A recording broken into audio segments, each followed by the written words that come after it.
Hi, everybody. This is Minister Charles Nolen. I seem to keep showing up somehow one way or another.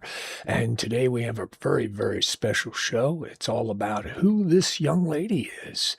Her name is Cat Timpf. Dun, dun, dun. Yes, and she is a co-host on the Greg Gutfeld show on Fox News.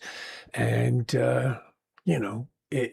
it is true that she is a good person and that she has no reason to be depressed whatsoever, even though she could be, but because she's a normal human being, but she doesn't have to be.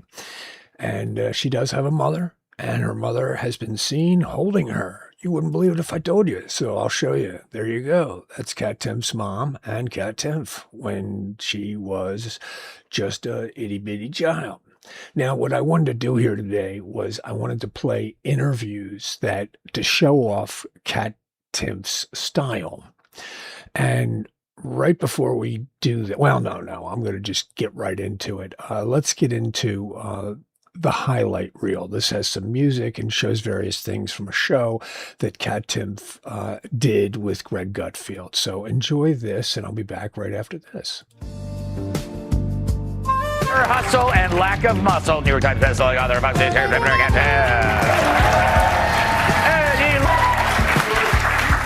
Mike, that was quite an array of Democrats I displayed here tonight. What are your thoughts on their current situation? It was a cavalcade. It really primary that guy, and he will probably lose because they'll throw the entire weight of the machine. Clip I've seen of her that I really loved. Kat, what did you make of?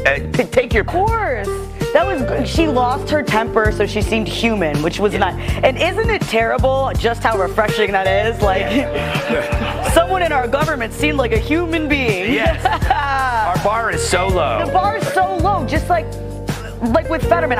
The fact that they're going after him is so insane when you look at what it is that he's doing apparently wrong, which is just like, saying that he cares about people who voted for Trump. Yeah. He knows people who voted for Trump. But as if that's not the entire problem with all of these people who throw around the Hitler and this and that. It's people who don't actually know people who voted for Trump. Or it's people who want to paint people this way to gain power for themselves. So that's kind of getting rid of that tool for other people. But it's at the cost of comes at a huge cost for the rest of our country and our relationships with each other. Yeah, it's dividing this person. Yeah. I welcome her to. Please, that'd be like if we were going to he is New York's problem. But and this is the thing. Cheers. Here's the thing about Fetterman. Yeah. Here's the thing about Fetterman. Before crime, being both a victim and a suspect. Being attempted carjacking, you should get more than just a slap on the wrist. I mean, people do a poll. Kids are scary and bad. I actually don't think kids think that's fun. I don't think this is normal. It's not normal. I think I want to say I agree with Jim, but then what does that do to me? You know? but I do. It's like there should be lenience for normal teenage shenanigans or shenanigans that a lot of teens engage in but don't get caught doing. Like, oh, you were drinking a beer at a party and the cops busted up or something like that. But this is not a normal youthful rite of passage to beat the out of a guy. Yeah. That's not normal teen. There's something in you that's gone awry if you're doing something like that. Yeah, and you know what it is? It's reverse racism, which is racism, Tyrus. It's because the 4 years where they were unfortunately a lot of young brothers and Mike. It just goes back to the thing when this country we let the okey doke. They switched it up on us. I come to you last, Mike, because Life is pretty simple, and it comes down to what Tyrus was saying about parenting, right? Mm-hmm. Everybody knows this has consequences. It's not going to do anything other than result in recidivism. Tyrus, what's worse, her reasoning or the way she talks? Look, this is the handiwork of the evil auto pen has struck again. Yes. The problem with analogies, I love analogies, but maybe workshopping might have helped her here. Maybe this. You know what? She must not have a group chat. No, she doesn't. She must not have a group chat. Hey besties. So I think I have this idea. I think I have a hot take. I think this is really good. And then there would be silence in the group chat for several minutes while they would start a separate group chat without her. And they would then decide how to let her know that if she does this, it's going to be very bad. Yeah. That'd be great, though, a Supreme Court group chat. Mike, you know what? What do you think it's the ones that we don't like? or the whole section out. So are Nepo children the new fat people? This married man admitted he sat in his hotel pantsless watching it. No, I think. I know Kathy. I know I like her. And Cooper just totally dumped her. And a lot of the times, I think when you go through something like that, you're isolated. That's how you become further into that. Yeah, but I do think the people that might intercede in her life, she also probably blocked out because they might have been for Trump. It's like if you're a drug addict, you start eliminating people who don't do drugs in your life. And Coming from, I don't know her personally, unfortunately. I'm sorry. Yeah. Our time is up. Okay. Cat Timpf, she's an amazing individual. And we've got to give her a lot of credit and kudos for everything that she puts up with on that Gutfeld show. But I just wanted to show her off because she's really quite talented. And she, offers our community a lot of stuff. Now, here she is showing up on this wonderful little show with one of her Fox News Contributor comrades. And I'll get back to you on the other side as soon as it's over. Just enjoy this and let me know what you think. Kennedy saves the world. To be where you are right now, it is beyond inspiring and satisfying, and I wish you many years of tranquility because you deserve it. I know. I feel like maybe hopefully next year could be a little more chill. Come on, man. But it's I'm already feeling because my hormones are already being all right, you should have another baby. You looked really cute pregnant. But Cam's are you insane? Because honestly, to be honest, if I got pregnant within the next year, I probably would end up in an institution. That would be, I need a break. I need a year where there's nothing happening. As you can see, Kennedy does, as usual, save the world. And we hope that they both have the greatest of times in making more shows for Fox News and whatever else they're doing. We've got another one here where she's on a Gutfeld show talking about Kamala Harris and various other things. So I hope that you'll watch this and enjoy it until the end. Thank you. And I'll see you on the other side. A story in 5 words. Kamala skipped over Mayor Pete. Jim, this is great. She writes in her new book, Buttigieg would have been an ideal partner if I were a straight white man, but we were already asking a lot of America because we're all real stupid, racist people. That's not in the book. Because to accept a black woman married to a Jewish man who nannies. Also not in the book. Part of me wanted to say, screw it, let's just do it. But knowing what was at stake, it was too big a risk. You know what I love about this? She wants credit for almost doing something. Well, then we all get the same credit, because I didn't pick him either.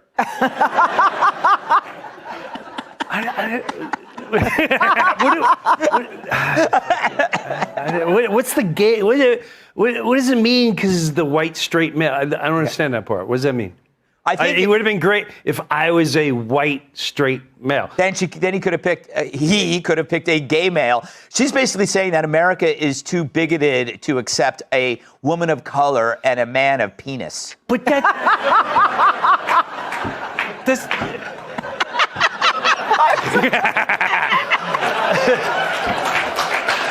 Well, that analogy worked.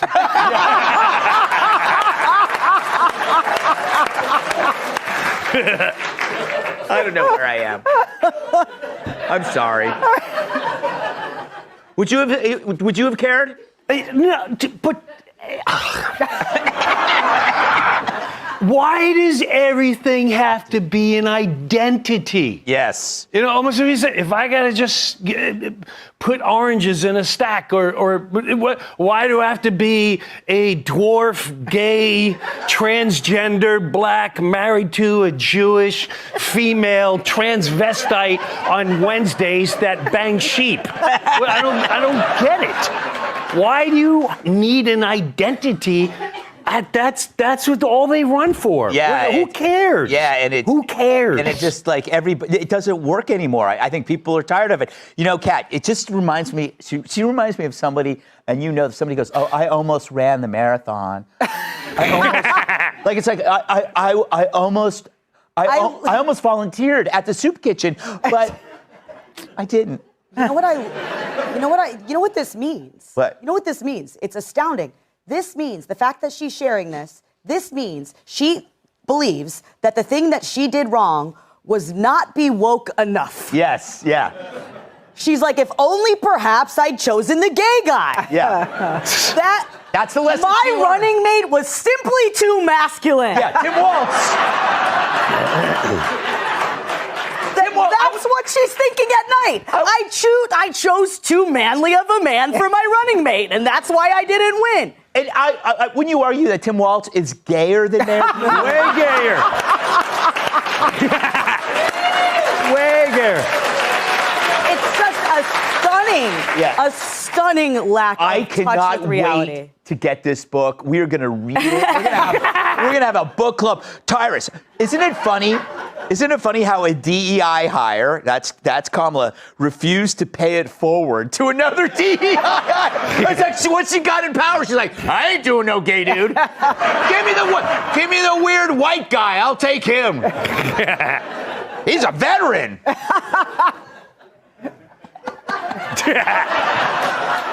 Yeah, I think she once had a great answer. Yeah. And her book should be called Nothing Comes to Mind. Like, I think, Could you imagine what her book would be like if she wrote it? Yeah, it would have a lot of wine stains on it, cartoon drawings. Yeah. And a lot of misspelling. Yes. I almost, every time I get mad at my kids, I'll say, I almost pulled out. Like, it doesn't matter.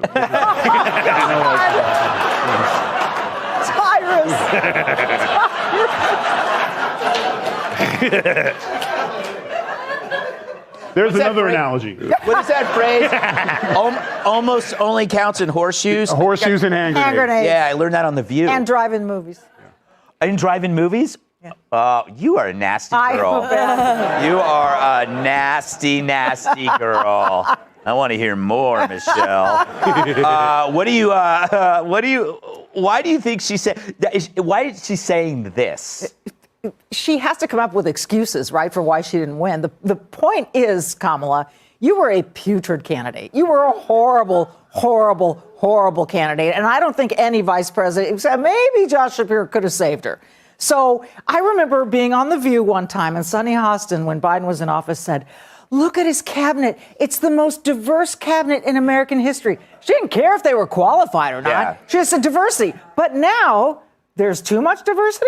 This also shows what a terrible president she would have made, because she has no spine, no ability to just say identity doesn't matter here, Mayor Pete. You're going to be my vice presidential candidate. We're not going to, elaborate on how gay you are or whatever. We're just going to, you're the guy. You're the guy. But she didn't have the spine to do, if she really believed that was who she wanted, she didn't have the spine to do it. And that is leadership 101. I don't think we're being fair to Mayor Pete. Yeah. How do we know when she said, hey, Mayor, he was like, no. Yeah.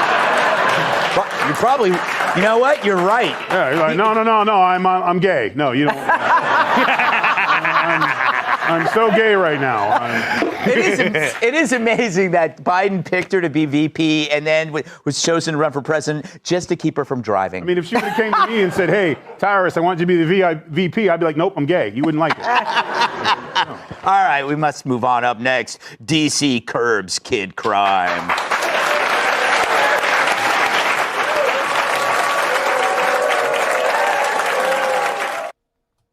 Hey everybody, welcome back. I hope that you're enjoying this Cat Timpf show all. We're having these great little things. I have one more for you to look at. And she did an interview with Liberty, Roger Ream, I think his name was. And I hope that you will watch this and enjoy it and learn a lot more about Cat Timpf.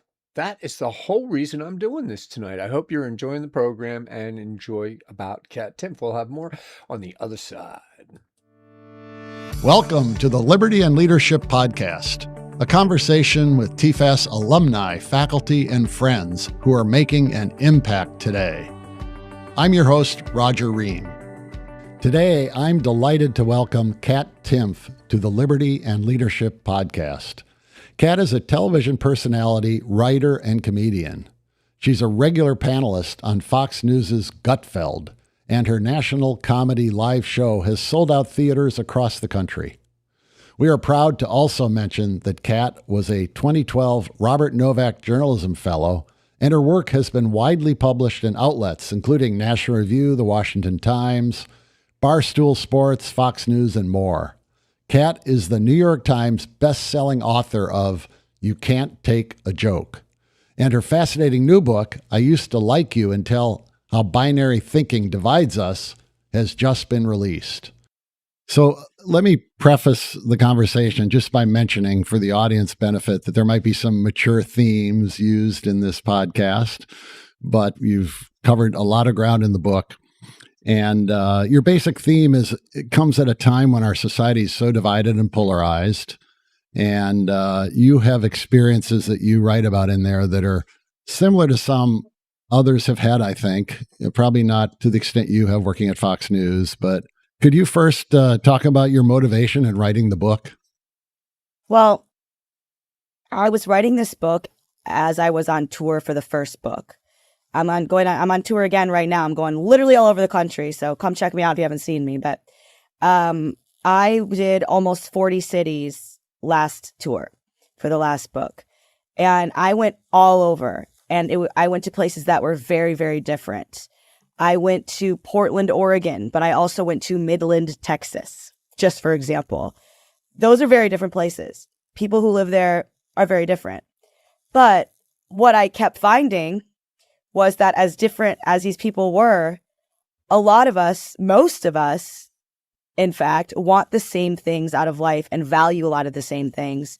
What our differences are is how do we get there? And I just, for example, being someone who's for small government, sometimes that gets spun as if there's a problem I don't think that the government is the best at solving, that gets spun as not caring about the problem itself, which is a very different thing. But, you know, I also suspect, I kind of already suspected this because I'm somebody who has a lot of different kinds of friends. I'm independent politically. In terms of partisan alliance. I mean, I'm just for small government across the board, which places me at odds with people in both major parties, depending on the issue and depending on the day, really. But I have friends who are conservatives, but they hate Trump. I have friends who are super MAGA, love Trump. I have friends who are to the left of AOC. These are all very valuable relationships to me in some way. So I have, I think, a unique perspective. So this book is a guide, really, for how to connect with someone who may have written you off. Because now there's this impulse to hear one thing about a person, whether it's who they voted for or an association, like where they work, and say, oh, that tells me everything I need to know about that person. And it also is a guide for, or an explainer for why you should want to, because this division really hurts us in our relationships, but it's very beneficial to politicians. And so it's not just for the sake of our relationships, but also for our freedoms is why we need to pay attention to something like this. So you mentioned in the book, the reaction if you're at a party and strangers come up and they ask the, question, what do you do? Which is always the question you ask a stranger, I guess. And you talk about the fact that if you say Fox News, you get such a reaction that you instead would say something like, I work in the porn industry. Yeah, I've said that before. Yeah, and you get a very different reaction. Like then their tolerance level is up high. And it's way higher. Yes, of course. And I've done this at parties. We've all been in that situation where you're talking to someone at a party who you'll literally never see again, but you're stuck talking to them for a couple minutes anyways. And they always ask, so what do you do? And I don't want to change the whole vibe of the party and the whole vibe of my night by saying Fox News. So I've said I work in porn. And they're always like, oh, cool. And then they move on to something else. Or I've said, no, thank you. Because, if I say Fox News, then it's like, oh, well, how could you? And it's like, Fox News is a platform. It is not an idea in of itself. It's a platform on which to share them. And I get attacked often just for working here from people who have never heard me open my mouth. They've never heard me say a single thing. it doesn't matter to them. And that's really harmful. They might share the same views on a whole range of issues with you. Absolutely. And in many cases, that is the case with people where you think you hear one thing. I mean, we've gotten so far beyond being able to think independently where now it's people often can't perceive it. Where let's say you say something critical about Trump, then people will say, oh, well, you're a communist, or you love Kamala, or you love Biden. And really, you might have had that very specific criticism of Trump. And it works in the reverse too, of course. If you criticize Kamala, say, oh, well, you're a super ultra MAGA and you might not even like Trump at all. Or you might like some things about him, or you might, it's issues are often complex and nuanced, but people always are. And we act differently in a lot of our approaches to one another. And this isn't just my opinion. There's like studies in my book that back this up as well. There's something called the perception gap that I write about where people in one party hugely overestimate the amount of people in the other party that have so-called extreme views. So we're writing each other off a lot of times for things that aren't even real. Yeah, and you refer to this, of course, as binary thinking, which is, it's everything's black and white. It's Republican or Democrat, conservative or liberal.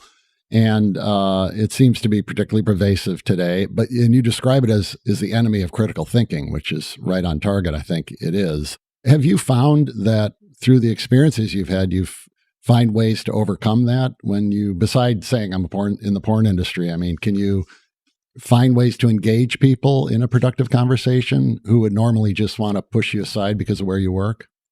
Yes. And I think that the main tool that I use is what I do throughout the book, even though it's very scary to do, which is being vulnerable, which that's the whole point of my book cover where you see, I'm naked and I'm covered in a bunch of hate mail letters. And the idea is vulnerability in the face of hatred. I share a lot of things in this book that I've never talked about before, that struggles, things I've been through, stuff that I know I'm going to get hate for or have people judge me for. And I have gotten hate for some of the things that I've shared. But to me, it's worth it because to me, I think vulnerability is going to be a huge way for us to get out of this mess. Because being vulnerable makes it more likely that someone's going to have compassion for you, at the very least see you as a human. And, if we want to start seeing each other as humans, we got to be willing to show that we are humans. I have done this in life where, I try not to look at social media too much, but where I've seen tweets. You don't read really that hate mail, I hope. Oh, I get a lot of it from both sides, quite frankly. But there's been times when I get something really hateful, and I will DM the person privately, and I'll say that really hurt my feelings. And 9 times out of 10, truly, the other person will be like, oh my God, I'm so sorry, I didn't mean blah, blah, blah. Even though like the person told me to kill myself or something horrific, it's like, well, what did you think? But they weren't seeing me as a human being. So I really do think it's a difficult thing to do. And it's also, I think, really counterintuitive with social media, where on Instagram, you're posting a highlight reel of your life and so on and so forth. Look at this beautiful picture of, even could be as simple as me and my family on Easter and we're all dressed up, but you ignore like the meltdown the toddler had in the car, something like that. Everybody's going through, whether it's something smaller like that or something bigger, like I write about mental health things that I've gone through. I write about an abusive relationship that I was in, was very seriously abusive relationship I was in. You never really know what somebody's going through. And often we give people no grace at all. And another theme of my book is mental health, because I think that we've never paid more lip service to mental health as an idea, but we've never given less grace to people going through mental health issues once it starts to look a little ugly, which it almost always does. Yeah. Years ago, I worked for Leonard Reed, who was the founder of the Foundation for Economic Education. And he used to tell a story in every speech he gave about getting this hateful piece of mail in the letter from some union organizer on the Longshoremen's Union. And he decided to respond to it. He said, as if God was responding to him, to show kindness, to give him a very thoughtful letter back. And over this correspondence with the guy, he turned the guy into this believer in free enterprise and free markets, who was out proselytizing to other people on the docks about freedom and free markets. And that's because he treated the people with that kind of grace that you point out is so often missing. And I think it's great advice you offer, particularly at this time. You did write that, so many people notice just a single thing about a person and then assume that tells you everything about them. And that is so true and hard to overcome that fact. But, if people watch you on Fox News, they seem to latch on to maybe one opinion they disagree with, even though you're expressing other opinions all the time that they might agree with. I mean, you have your own positions, your own voice. You think critically about issues, and you express them as you say, a small L libertarian who fears tyranny by government. Does that win you some support from a libertarian audience that might be out there? Well, that's obviously a small audience, but also I'm a small L libertarian. I'm not a member of the Libertarian Party. Right. I'm registered independent. But I don't really have any allies, quite frankly. And it'd be a lot easier if I did. My book is selling well.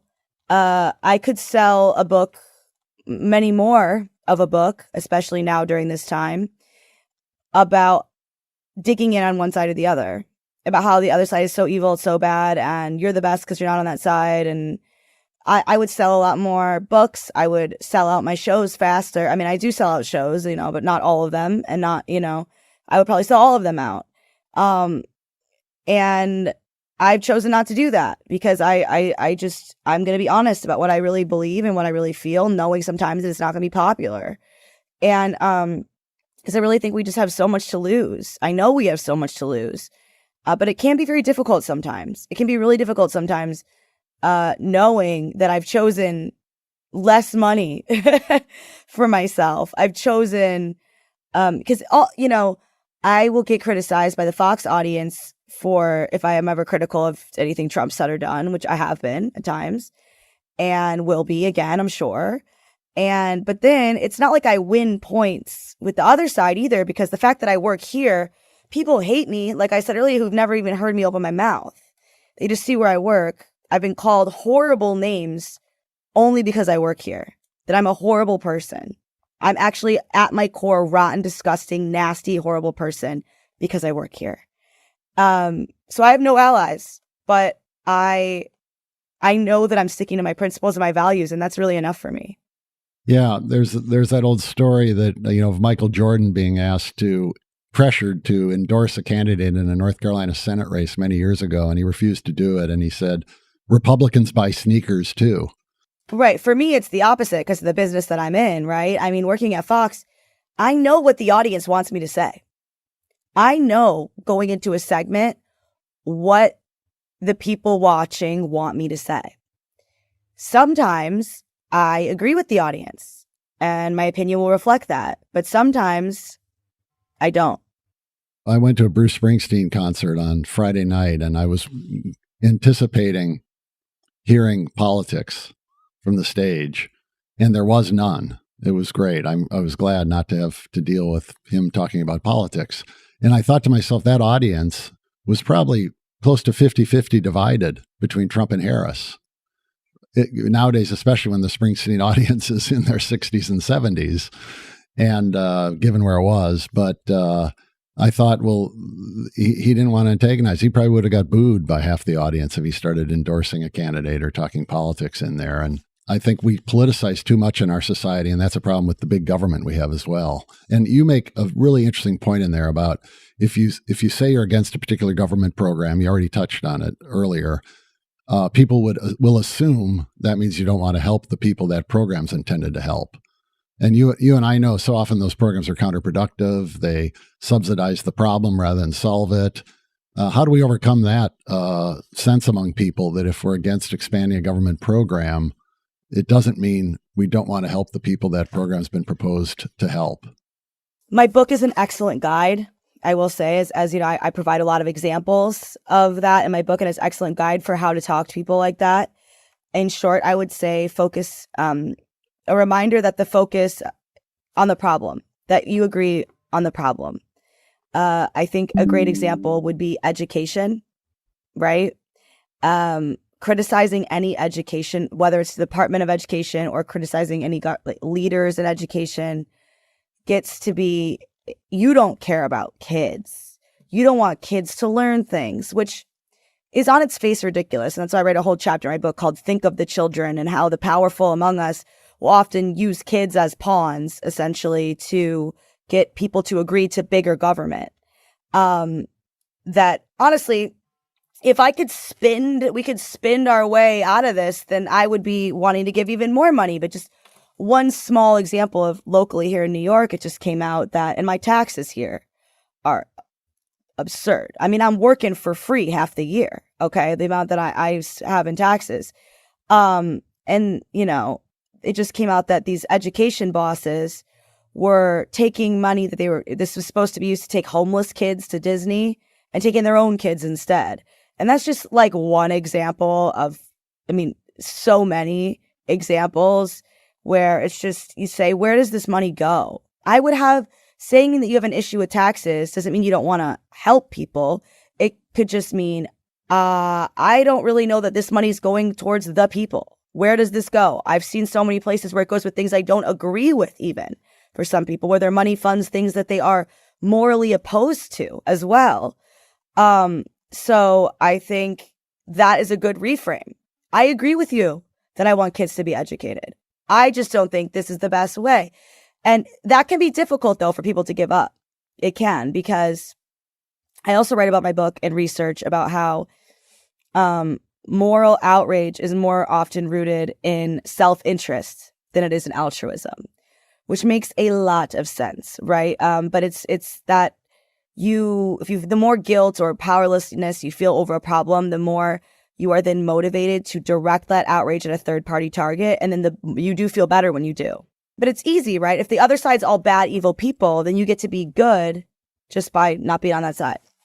Yeah, there's the old adage, people have to think that you care before they care what you think. And I think that's how you address that issue, is like you said, I'm really concerned that our kids aren't getting a good education. Therefore, I think we need to look at charter schools or school choice or alternatives to government schools. So you have a chapter in your book about religion and how religion impacted your relationship with your mother. And I thought that was a very interesting chapter as well. And I don't want to dive too deeply on that, but I wonder if the problem that you discuss in there has more to do with organized religion as how we see it often practiced today versus the actual religious beliefs that we find in at least some of the main religions in our society, that religion doesn't have to be binary, I guess. It is in a lot of cases, though, and I will say this is the stuff I get attacked over a lot. I get called names you would not believe because I'm open about the fact that I'm not religious, and I would love to be. I know that I would be happier if I were. I can't get there. I hope I someday can get there. I think that there's a lot of great teachings in, for example, the Bible about loving your neighbor and I have values, okay? But I decide to be open, transparent, and vulnerable about the fact that actually my lack of, and I'm not an atheist, I'm just totally a question mark, agnostic, I guess is the word, but it is a struggle for me, and I'm open about it, and I do get viciously attacked, and I'm called evil and all these other things because I'm not, at this point in my life, religious. And there's a lot of misunderstanding between people who are not religious and people who are, and there's research about that in my book where both atheists, of which I'm not one, but let's just take atheists and Christians is what the study was about. They believed that they were morally superior to the other group, and they had misconceptions about the other group. I'm lucky enough to not fall into that because I also, again, in making my point, I do get into some very, very deep personal things about my relationship with my mom, who's been dead for 10 years, which wasn't easy to do either. But I have a lot of friends who are very devout Christians, and they're not judgmental, and they're not all these things that people can accuse Christians of being. So for me, the answer has always been getting to know people and having a curiosity about people rather than just being judgmental about people off the bat. Yeah, well, I recommend the chapter to people because you do address it in an open and thoughtful way. And as you say, in a way that I guess shows your vulnerability by talking about your relationship with your mother. So that was excellent. I'm mindful of your time as well, but I did want to ask you a few more things. You last night, we're taping this the morning after you had President Trump on Gutfeld. Could you tell me what that experience was like? I know you got in a question and comment or two. It was mostly Gutfeld interviewing the president and the president giving long answers to the questions, but it was interesting. It was weird relaxed. because, I mean, he's surreal is the word. I mean, he's probably the most famous person in the entire world. And you see him on TV. I talk about him all the time, I've written about him, and he's just sitting right there. It was very strange. But it was just supposed to be like a fun show, and it was lighthearted. And I did ask him about aliens. He gave me like a non-answer, sadly, which I guess I expected. But he was nice. I mean, he's funny. It was a cool experience. It was interesting, yeah. It was a cool experience, for sure. In 2012, you received a Robert Novak Journalism Fellowship. I think that's when I met you, because it was a year before we took over the program, but John Farley, who directed it, was including me in the retreats, and I think you were at a retreat that year, your first year there, and you had a project that related to the outsized influence California seems to have on the rest of the country. I'm just curious, was that program beneficial to you, and in what way? And the program was hugely beneficial to me. It allowed me to, it kept me writing and working on things when I was working jobs that didn't have as much writing, but also financially, I don't know that I would have survived without it. So that's about as much of a difference as it can make, right? I was finishing it up when I lived in New York, and I was telecommuting for the campus reform job, which didn't pay a lot because, it's like it's a small job, and it's in Virginia, and it was my choice to telecommute from New York City, which is very expensive.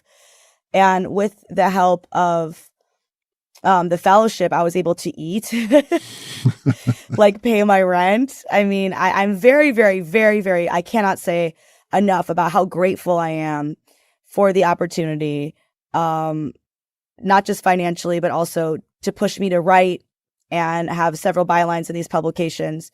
I don't know where I'd be without it. So I can't say enough about how grateful I am for it. Well, clearly John Farley was good at identifying talent, and the judges who selected you, I wish John were still around so he could see the success that you've had in your career, and as have so many other Novak fellows. You were with Campus, you mentioned, did you go from there to National Review and write for them? Yes. And then you started getting the opportunities at Fox News? Yeah, I started getting opportunities at Fox during my campus reform time, actually. I made a video for campus reform that went really viral on Fox. I'd already been on Fox and Friends a few times before, but that was the time when I was on air talking about this video that Greg Gutfeld saw me for the first time. And he was like, "She looks kind of weird. We shove her on red eye." And then the rest is history. So you've also been doing these comedy shows around the country. That, I guess, came out of your last book, or did it predate your last book? I'd been doing stand-up on and off for 14 years, but I've quit several times. And my last book tour was more of like a one-woman show. But I kept just being like, and then my manager had me go out and start doing stand-up again, and he kind of tricked me because he's like, "Just try this, like, go do this show. Get up here over the summer." So now my new show is really more stand-up. It's very fun. It's loosely based on the book, and there is an interview portion about the book. It's not family friendly. Yeah. But if you're not easily offended, and you don't mind like swearing, and it's raunchier, I guess, I don't know, then you should come. It's a fun show. Everybody has fun. Everybody laughs, but it's not for kids. Now you're expecting a child in a few months. Yeah. Do you have any thoughts as to how that may change you? It already has. Yeah. I mean, it already has. I mean, I love this baby so much that I've not even met yet. It's really crazy. I was somebody who was scared to get married. I was scared to date a man seriously because I thought a serious relationship would be something that, interfered with my career. And what kind of happened was my career skyrocketed as soon as we started dating. And I think it's because I had this safe place of this home and this family that I felt more free than ever. And it was just so rewarding. So I'm really looking forward to it. I can't wait. I really can't wait to meet the baby. I have no idea how it's going to change me because I have no frame of reference for it. Well, one other question I was hoping to ask you was whether you have thought about whether, writing books will be something that you'll continue to do. Do you enjoy the process? Yes. Yes, I will. This is not my last book. Writing is the thing I'm the best at. Yeah. I love it. And I'm going to focus on, after the baby release, I guess, the baby release, as I call it, when I give birth, I hear you got to hang out with them for a few months, and that's kind of a pretty intensive job for a little bit. So I'm going to be on maternity leave, and I'm focusing on adjusting to my new life as a mother. Yeah. But definitely far from my last book. Well, the last thing, in as you know, each summer we bring about 300 college undergraduates to Washington, D.C. for a summer of live, learn, and intern, as we call it. They get internships. They take courses through George Mason that we sponsor. And we try to recruit the best and brightest students we can find. So they come from a lot of different perspectives. They aren't all self-identified, small L libertarians or conservatives. Some of these students don't really know yet what they believe. They might label themselves one way, but if you talk to them on issues, they're all over the place. And so what we really stress right out of the start of the program in June is the importance of civility, the importance of listening to others. And the things I say in orientation, we talk about, they're right front and center in this book of yours. And I just think it's so necessary today. And then, in June, this summer, the morning after the Trump-Biden debate, I said to the students, now, did you guys have, knockdown, drag-out arguments in the dorm after the debate about who won and what they talked about? And they said, no, we just wanted to listen to each other and hear what each of us thought about it. And I thought that's exactly what we're trying to accomplish here, is get people to listen. And I like to say, God designed us with 2 ears and 1 mouth and expects us to use them proportionally. And you learn from listening and reading, not from talking.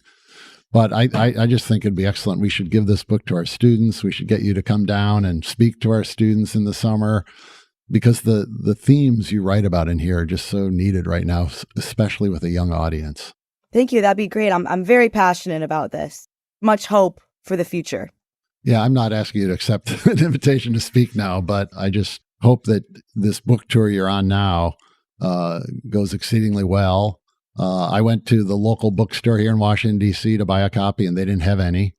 Yeah. But Barnes & Noble in Virginia did, but we need to get into bookstores. We need to get into people's reading piles so they read the book and learn the lessons that you have to offer here. Awesome. Thank you. So thank you so much, Cat, for being with me on our Liberty and Leadership podcast. Best of luck to you on the tour, as well as on the upcoming arrival of your son, daughter. Do you know? I don't know. The doctor knows, but I'm keeping it a surprise. Okay, that's the way to do it. I think it's a boy. My husband thinks it's a girl. Well, we'll be thinking very positive about it all. So thanks so much for joining me. Thank you. Thank you for listening to the Liberty and Leadership Podcast. If you have a comment or question, please drop us an email at podcast@tfas.org. And be sure to subscribe to the show on your favorite podcast app and leave a 5-star review. Liberty and Leadership is produced at Podville Media. I'm your host, Roger Ream, and until next time, show courage in things large and small.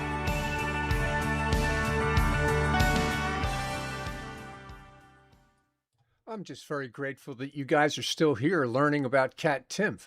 And I want to give you some information you may not have known. Her full name is Catherine Claire Timpf. She was born October 29th, 1988 in Detroit, Michigan. Her education includes a graduation from magna cum laude. She graduated magna cum laude in 2010 with a BA in English from Hillsdale College. Her ideology and perspective identifies as a libertarian, uses comedy and commentary to address culture, politics, and free speech themes. Her career highlights: works as a contributor and panelist for Fox News Channel, most notably on the late-night show Gutfeld. She's the author of books You Can't Joke About That, Why Everything is Funny, Nothing is Sacred, and We're All in This Together, 2023. I used to be like I used to like you until How Binary Thinking Divides Us, 2024. Regularly appears on panels, does speaker engagements. Her biography says she believes the power of conversations to bridge gaps, political or otherwise. Personal life and recent developments. She's married to Cameron Frisia, together since 2021. In July 2024, they announced that they were expecting their first child. She gave birth to a son on February 25th, 2025. Her health and current major updates, which is something that we care very much about Cat Timpf, and we want her to have the best of health. In February 2025, just hours before giving birth, she was diagnosed with stage 0 breast cancer, ductal carcinoma in situ, or DCIS. She underwent a double mastectomy in March 2025 and later breast reconstruction surgery. She has announced a nipple reconstruction surgery scheduled for December 4th. She took a temporary break from appearing on Gutfeld while undergoing treatment and recovery. The key takeaways we have with Cat is she's an amazing person, and she's gone through an awful lot, and she will continue to go through an awful lot because she is very useful and very important to our world and our society. Whether she's on Fox News, PBS, CBS, ABC, it wouldn't matter. She's Cat Timpf, and she has class, style, and she has what it takes. Despite the shock of the diagnoses coinciding with childbirth, Timpf emphasizes the positive outcome of early detection and uses her experience publicly. She continues her career while adapting to motherhood and health recovery, balancing personal life and professional commitments. Her work remains rooted in libertarian-leaning commentary, comedy, and bridging ideological divides through humor and discourse. That is just some of the stuff that goes on with Cat Timpf. I wanted to do this show about her because she really is a wonderful person, and she goes through an awful lot, and sometimes she doesn't necessarily feel that we're all in her corner, but there's a lot of people that are in her corner, that are on her side, and who are standing by her side, whether we're physically there or not, her and her entire family. We understand what you're all going through. We appreciate you, and thank you for tuning in tonight to see this. I have a special music video treat for you, and that is a burning fire. It's an unbelievable. It's a High Res and Jordan Mayer. Been a fire, baby.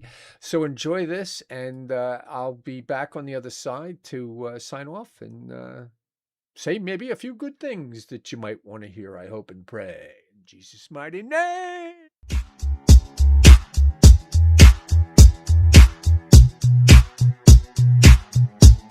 Lately there's been a fire burning in my soul.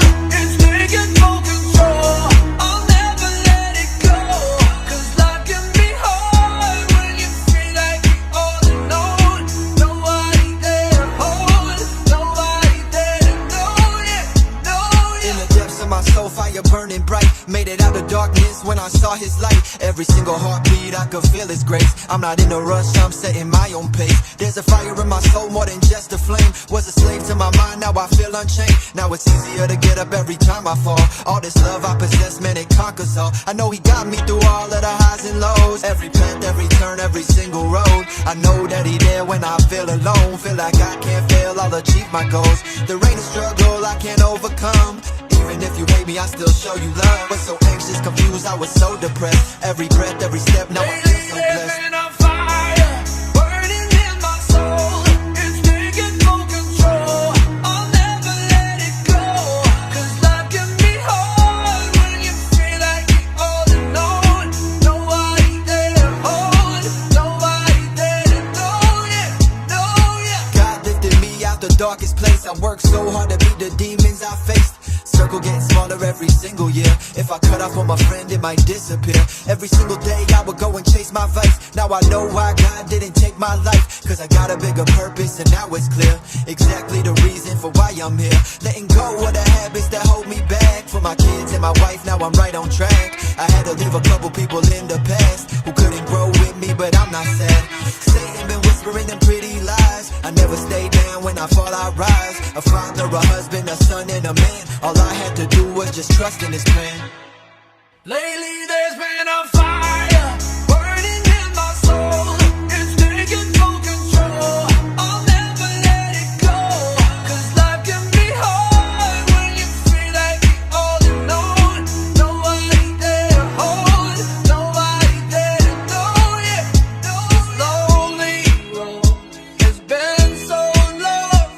I forgot the feeling of love, but I'm changing. Finally see that I'm blessed. The pain I had erased all the good. Now I'm coming back. Lately there's been a fire burning in my soul. It's taking full control. I'll never let it go. Cause life can be hard when you feel like you're all alone. Nobody there to hold, nobody there to know you, know you. Jesus Christ loves you, my friends. This is Minister Charles Nolen saying, I hope that you have a God-blessed great night. Thank you for tuning in tonight. And I send you off with the Lord's Prayer because that's the way to do it. We do it in Arabic and in English. So enjoy it and have a great night. And thanks for tuning in. God bless you all. Seriously, it's that time of night. It's time to go to sleep. Good night.